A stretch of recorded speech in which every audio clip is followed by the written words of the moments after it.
Hey, everybody, this is Kenny. Welcome back to another edition of the Leading from the Middle podcast. This is the podcast for middle managers who want to develop themselves, develop their teams, and improve their results. I had the great opportunity to speak to top rated podcast host, certified self leadership trainer. He inspires others to create their own piece of immortality.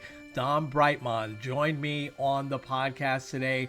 Dom's backstory is going to be so inspiring to you. I promise you. Wait till you hear it.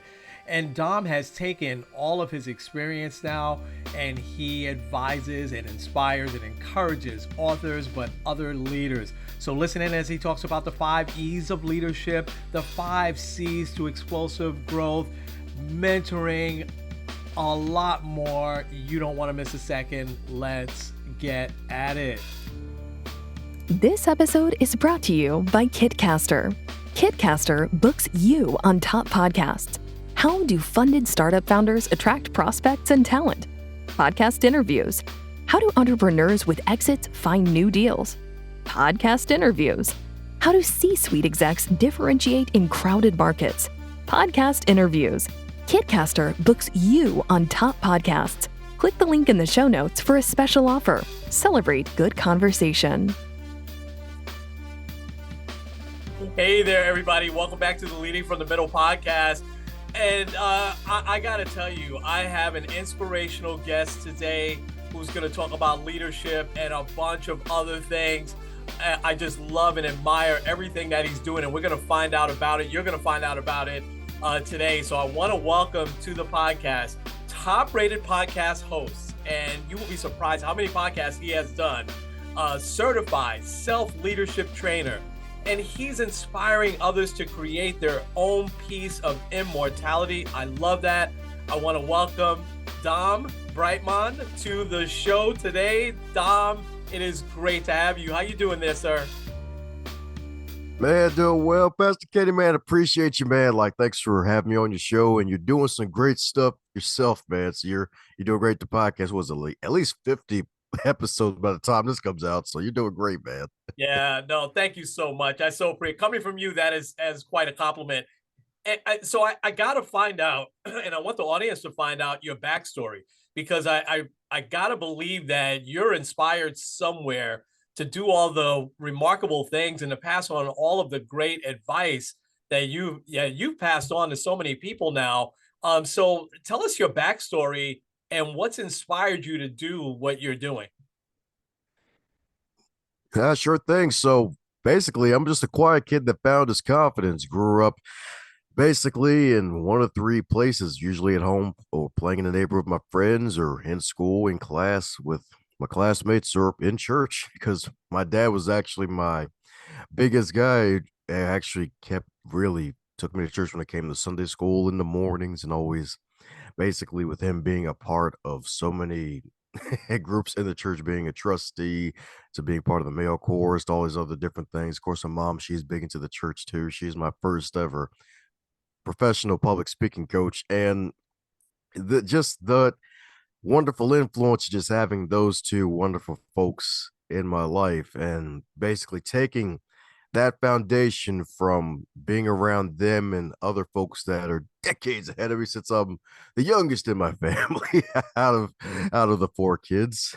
Had to grow up overnight a bit, and just really going down the road to 2012, where basically at a paradigm shift year where stuff was going to come to the test. Because the thing is, we all have a plan until we get punched in the face. So I was actually hit with a setback sandwich I had to eat. I was going for a drive where I actually ended up crashing my car on my 21st birthday. Oh, wow. A month before, my father was diagnosed with Alzheimer's, so had to step up and be a part-time caregiver for him. And then had a meeting with my boss, and it gave me a lesson, one of the major lessons in life, that you may think your personal and your professional life can always be separate, but the truth is they always mesh together, because we all have this one life to live in this form. And she said something in that meeting that day where it actually stuck in my subconscious mind, where like, hey, Dom, you're screwing up in all these different areas. And I was at that job for 5 years at the time. She's like, hey, I got new employees coming in and they're going to be looking to you as a leader because you've been here for 5 years and they're going to assume you know something and you do know stuff. You're a good employee. And I just want to see the best for you that you usually give. And lo and behold, a couple months later, went to the leadership section of the library, picked up one of John Maxwell's books, changed my life forever, became a voracious reader, read at least 50 plus books a year and try to apply at least one thing from every book I read. And just led me to now where I'm basically coaching others to start their podcasts, write and publish their books, and inspire others to really get to their next level of greatness through motivational teaching. That is such an inspiring story. And to come from the accident there, what do you think was one of the couple of things that was holding you back at work? Because I'm almost reading between the lines that that you weren't really fulfilling your potential until you kind of heard this boss almost tell you that, hey, we've got people that I want them to look to you. What were maybe one or two things that you felt were holding you back then? You're actually the first person to actually ask me that question because most folks usually gloss over that. But yeah, definitely the internal struggle of having to see the decline of my dad at the time, who was basically Wow. dying at that point Yeah. because the Alzheimer's, and that, and the fact that basically the car accident itself, I basically lost my car and I was still alive, but there's still a part of me where it's like, oh, darn, I guess this part's broken here because that was like my penultimate semester for college before I was able to get my IT degree. And I didn't have a good semester before that one. So I was like, oh crap, I got to make sure I do this so I can graduate on time and not have to waste more time and money and effort and not do anything. So it was just really just the pressure of having to be a caregiver for my dying dad on top of making sure I get my degrees, make sure I pass my classes and things like that. So all of that and trying to juggle that and then still keep a part-time job on top of that at the time definitely can weigh on you because we're really our best when we feel like a feather, when we feel like a feather. It, now granted, thanks to I know it's been 3 years and some folks have had a COVID-21. Some may have a COVID-30 now, but hey, like we have to feel like a feather, feel light as a feather. We want Yes. to be our best. Yes. Yes. So Dom, what was that's a lot, right? To be on your shoulders for any human being, but especially a young man like yourself. Um, what was a couple of things that you immediately did that then started to turn it around for you? Because you're still, caregiver for your dad, you still have the job, you're still in school. What was some immediate changes that you made that helped you turn around? Yeah, definitely. We're back to really trying to make sure my mind is where I am, basically being present wherever I was. If I was at work, I made sure my mind was on work. Now, granted, when finals came around, I was like, oh crap, here we go. Well, I guess we're going to study for that. But at the end of the day, still, I made sure I was present where I was. And I know that can be hard for a lot of people, especially in toxic work environments. I know this show's all about encouraging managers, especially those who are middle managers and leading from the middle, which is a tough job because you're basically a sales person in a way because you got to sell the ideas that you get from the top down Yeah. to the folks that you're basically serving and managing. And then you got to appease the folks that are above you too. And it's like sometimes you may not want to give them some good news. Sometimes you want to speak too much of your mind and Yeah. have to fight Yeah. back for speaking too much of your mind. So You nailed it. being, Yeah. yeah, You nailed it. You nailed the life, man. Yeah. yeah, definitely. So just being present where I was and definitely starting my day off on an inspirational notes. And since you're a preacher, I know you're always in the word as a source of inspiration, but it doesn't even have to be Bible from the ancient book itself. It can be a good YouTube video, good inspirational talk. Yes. Heck, even those 5 minutes a day where when you first wake up in the morning, instead of hitting the snooze button, which can be a big trap, and that some folks that struggle with, Yes. making sure you get up and get into a chair and then just sit there for 5 minutes and be quiet with yourself. And then you can even set the alarm for 5 minutes. So that way, God forbid, if you're one of those god awful tired days, you can use that alarm to wake you up, or at least to remind you when the 5 minutes is up. So that way, you can have that peace and you can give yourself that wonderful solitude before you have to serve the multitude. Yeah, yeah, awesome. I love that you made some immediate changes there, and I love that you said, being present, and which is very difficult, more difficult today, I think, than it ever has been because we have so many distractions. So now it's forming here, and I want to start to get your leadership advice. But first, you wrote a book when you were 23 years old, man. Tell us about that and about the book, and what inspired you to do that. Yep, sure thing. Well, the thing about book writing, especially if it's going to be a nonfiction book, you're going to want authenticity. And the thing was, I was reading so many books about leadership, self help, where I was the guinea pig for that stuff. And reading some of that material, listening to some of that material led to Toastmasters. And I was giving these inspirational talks. And then the good news was, I had some of them written down and I had a good memory of some of them as well. Because after the first few speeches, I stopped writing the speeches. I just focused on bullet points and then riffing off of those. And I was like, you know what, this is pretty cool. But the thing was, I went to this one meeting and it was right after successfully cope show. Uh, I believe I could talk today. It was after successfully putting on a public speaking seminar for my church, and we had 90 attendees that day. And I was so happy because that was something I was working hard on for months. And at the time, the group we had, it was a new ministry in the church, a new ministry group in the church. And we basically didn't have much success. And that was like the first big thing that was successful with that level of attendance. And I was like, all right, cool, riding high on that. And then I heard this guy give a speech at a Toastmasters meeting, how to act like a leader. And his 3 points were basically for act were audacious, contagious, and tenacious. So in order to be a leader, you have to be audacious, you have to be bold, you have to be contagious. Folks have to buy into your influence because leadership is influence, nothing more, nothing less. And Mhm. then tenacious, there's going to be days when you're going to feel like that, man, forget all this. I just want to go to a mountain to meditate. Or the more normal thing, folks just want to go home, hide under a blanket, and just binge on Netflix or Amazon Prime. So you have to really be tenacious through all that. And he was selling books after that, after his talk. And he was about 2 years older than me at the time. So I was like 21 when I heard him, and he was 23. And I'm like, dude, when I went home and read the book, it was a page turner, and he was talking about the same things that I was basically reading about. And a couple years later, after that seed was planted in the idea, like, hey, you can be in your early 20s, give great talks and inspire folks and write a book. I eventually wrote mine on a dare and took some past talks that are basically based off of stuff that I've done in my own life that have actually helped others and things I truly believe. Because in the era of authenticity, folks want the leather jacket. They don't want the pleather jacket. I love that.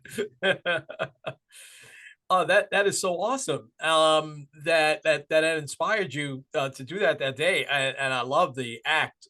That's a great acronym. All right, let's get into some of the things that you inspire folks on. The 5 E's of leadership. I loved it. Talk to us about that. Yep, sure thing.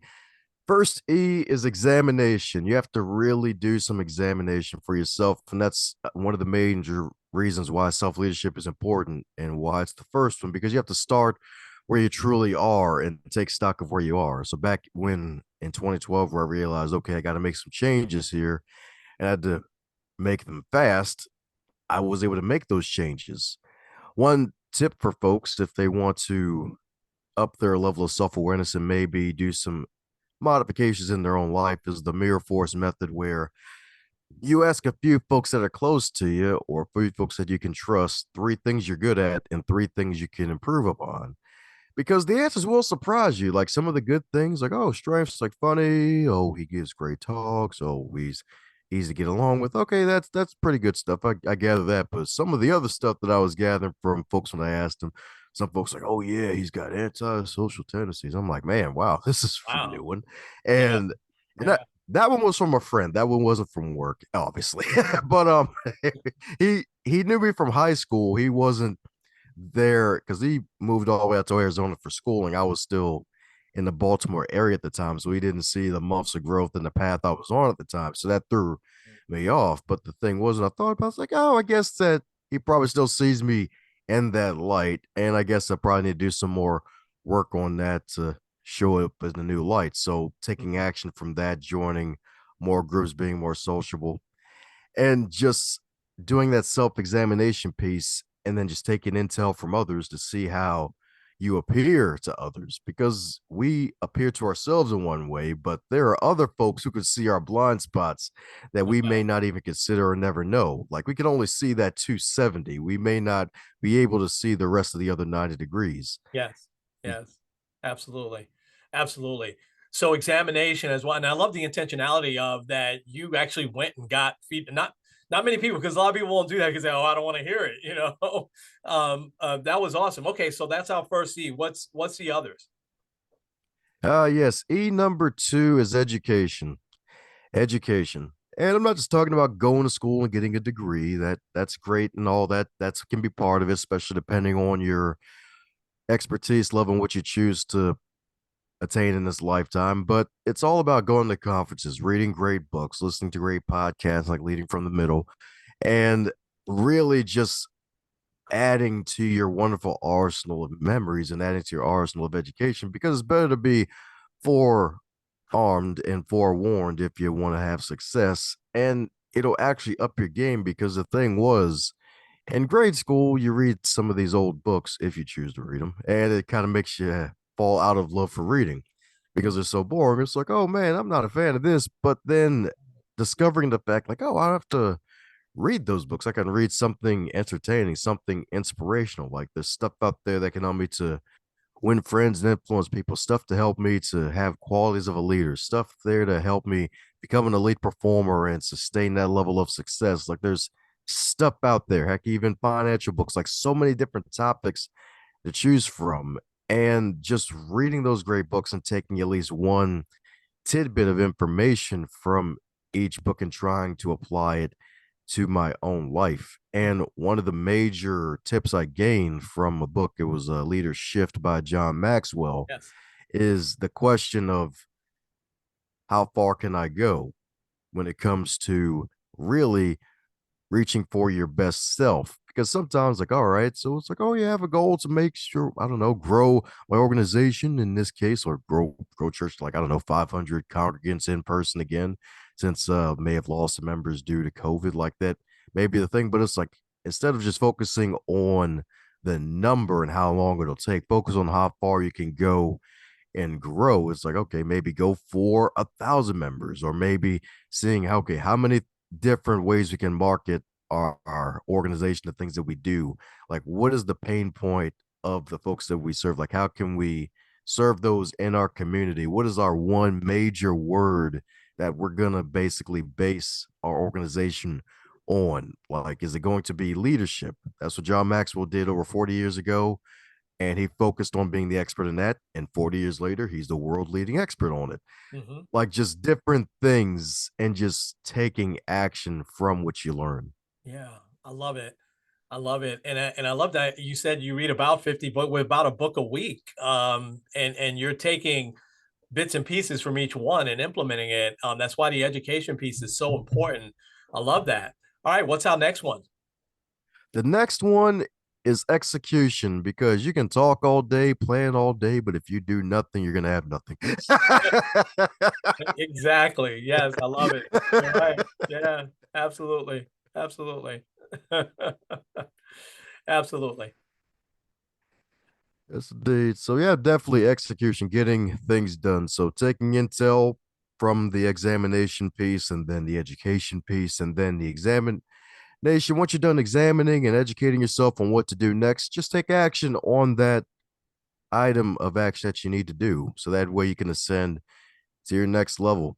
And when you're ascending to your next level, you're going to need energy. And that's E number 4. And that's energy, because the thing is, in this age of attention management, where everything's vying for your attention, whether it's through the wonderful distraction slab known as your smartphone or just the other folks around you may want to share some bad news, especially being a middle manager, probably having to deal with the complaints from both ends of the spectrum of Yeah, those you're trying to lead up and those that are basically you're managing. It can be definitely tough. You're gonna need energy to do that. So no doubt. trying to get trying to get a good night's sleep if you can, like always exercising, like drinking lots of water. It's like the basic stuff, the foundational stuff that we tend to forget. And that just falls by the wayside as we age sometimes because it's like life gets in the way of life. But the thing is, we can't get out of life alive. So it's like, well, let's take care of the body that we have now, this temple that we have now, Yeah. and do things that'll help us to be at our best. Heck, even making sure that you're around folks, you have a wonderful climate after a while of folks that are encouraging that help you to really be better than what you were yesterday too, because that also has something to do with energy. Because if you're in a toxic environment all the time, that's definitely going to do some wear and Draining. tear on you. But if you're in a Yeah. different environment where folks are encouraging you to be your best and they're actually giving you some ideas and they're helping you get better and not butter, then that's definitely where you need to be. Yeah, I love that because one is going to drain your energy, the other one is going to energize you, without a doubt.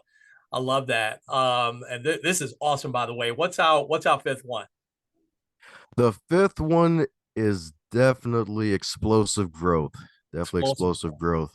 Mhm. Yeah, because explosive growth is when you are so good at what you do, others will eventually emulate you and do what you do. And they'll basically have that next level. Because the thing is, when folks see you in action as a leader and you inspire them to do more and become more, that means you're truly a leader. And when you see them in action, and especially if you have a mentor mentee relationship with somebody, or if you're the mentee and you have a mentor and you grow, or if you have a coach and they see you expand and transform into something greater than ever, then you'll definitely have that explosive growth with others will want to see that happen for you. Because the thing is, when I published my first book, Going North at 23, I didn't know what the heck was going to happen. I was like, oh, I'm just doing this thing just to do it. Like I said, I was going to be an author. It was like, all right, it finally happened after some setbacks and dealing with some head trash. It finally happened.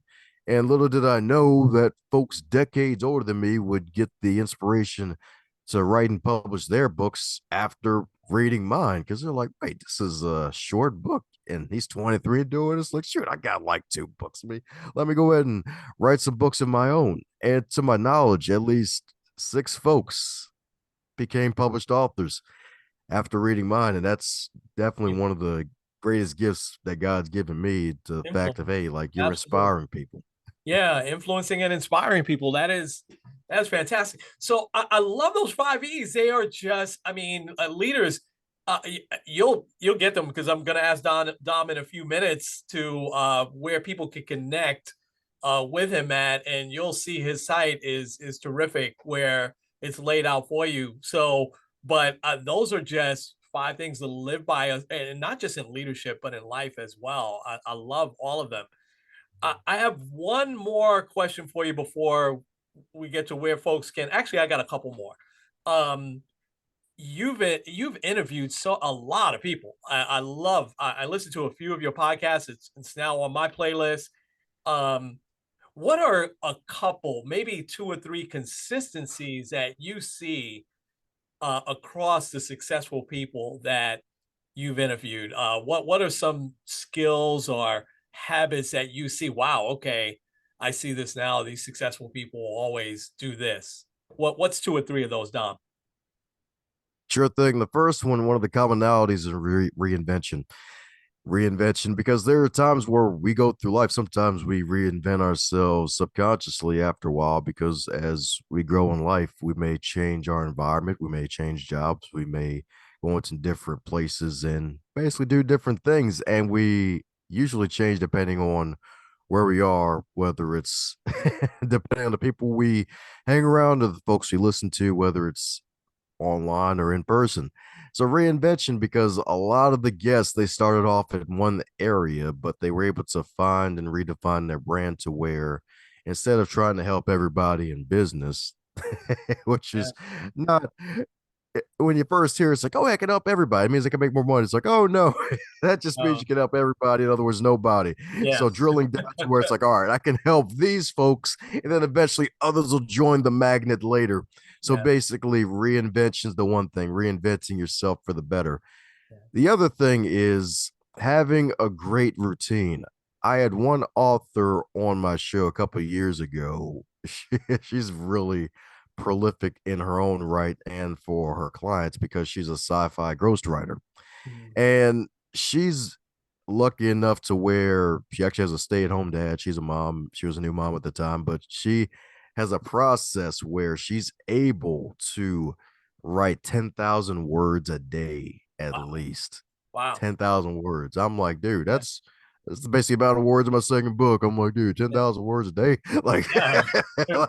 like I'm gonna do the Ric Flair bow on that one. Exactly. Yeah. Wow. Wow. That's amazing. Okay. So that Yeah, routine. Okay, I got you. yep, definitely. Heck, even a third one for you. So part of the routine, heck, even one thing that helped me up my confidence, kind of like at the beginning, the quiet kid who found his confidence. Had a guest on the show, Sam Leibowitz. He mentioned with his coaching clients is that he has them have a victory log for 90 days where they mark down their wins at the end of every day. So kind of like a gratitude journal. You write down three things you're grateful for. Well, in a victory log, you get to mark down your wins for the day. You got to work on time. You avoided traffic. You got that promotion. You was able to go through the whole interview process, the resume process, cover letter, or if you're even lucky enough, you're able to dig your well before you're thirsty and network with a bunch of people to where someone just hired you because somebody knew you, like gained a new friend, like was able to have quality time with the family, like just all those different things. It doesn't matter how big or small the win, just marking those win downs.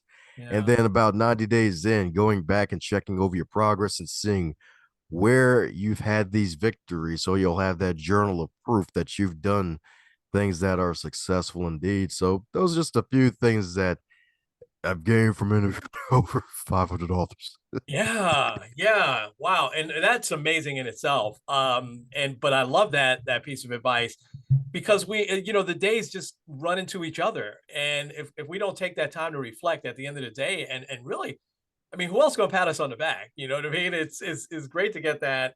To say, hey, wait a second, I did nail this today. It happened at 1 o'clock in the afternoon, so I already forgot it at 8 o'clock at night. But it's great. I love that. All right, here's my last business question for you, and then I'm going to ask how people can connect with you and listen to your podcast. Um, if you this My daughter's 18, getting ready to go into the workforce. She's getting ready to graduate from high school next month. And um, what advice would you give that generation of Zoomers that are just going to really enter the workplace? What's one or two things that Dom would recommend that they focus in on, or skills that they need to have? What's some advice that you would give them? First off, congratulations. Didn't Thank know you. your Yeah. daughter was 18. Yeah. I thought she would have been like 10 or something looking at you. Oh, well, thank you. Thank you. Thank you. I appreciate that. Yeah. And she's our last. She's our youngest. Believe it or not, we've raised 7 children. And so so we're gonna really be dancing and celebrating when she graduates. Um, but yeah, and so I appreciate that. But yeah, let's hear, man, because you give some great advice.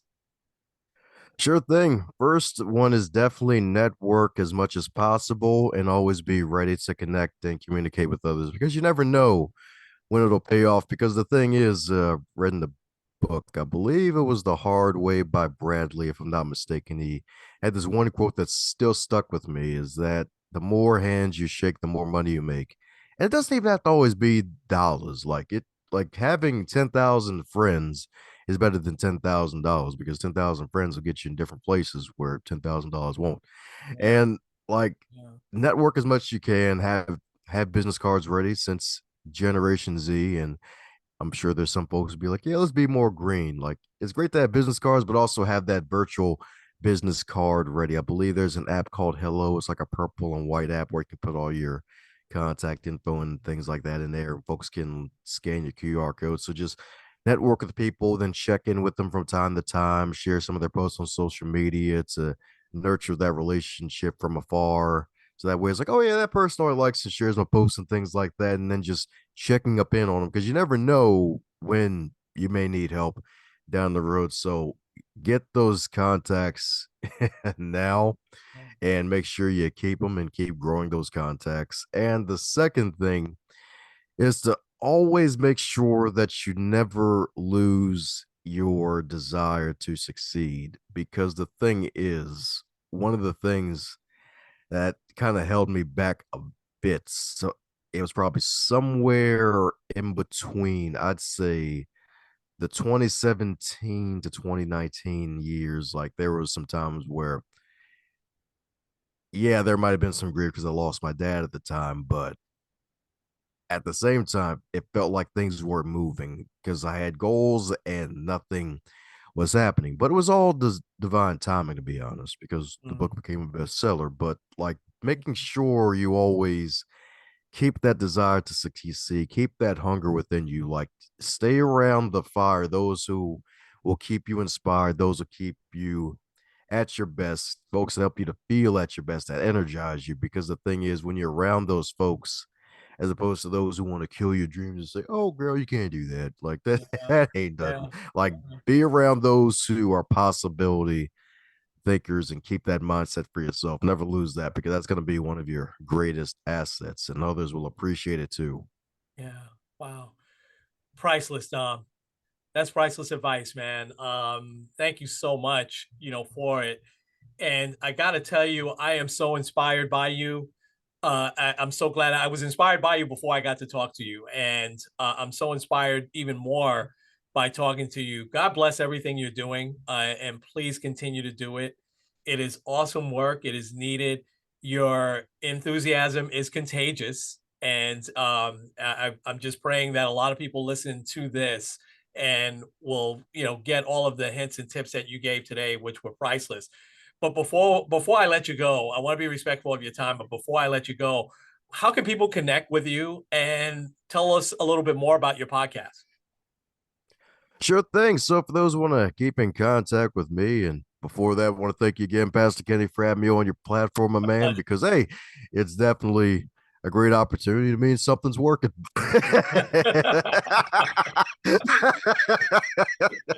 You're funny, man. I love it.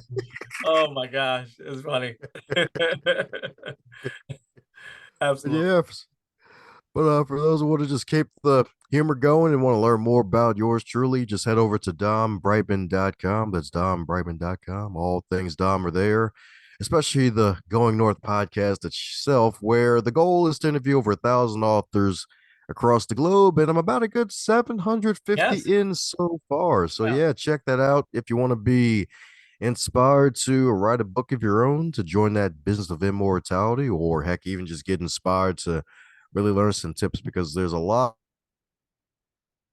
different things to offer, from basically business advice to life advice. Like there's so many good things you can find there, and there's something for everybody at this point. So check it out like a library book, all on dombrightmon.com. Awesome. Awesome. And I will make sure that's in the show notes. So if you didn't get a chance to write that down, if you're in the car listening, don't worry. It'll be right there. Dom, thank you so much. Thank you for your flexibility. Thank you for being so generous with your time, and keep doing what you're doing. And I'll be following you, and hope to connect with you again soon. Woo, thanks again. Appreciate you, Pastor Kitty. All right. Awesome. So folks, we're going to leave it there. This has been the Leading from the Middle podcast with Kenny and Dom. We'll talk to you real soon.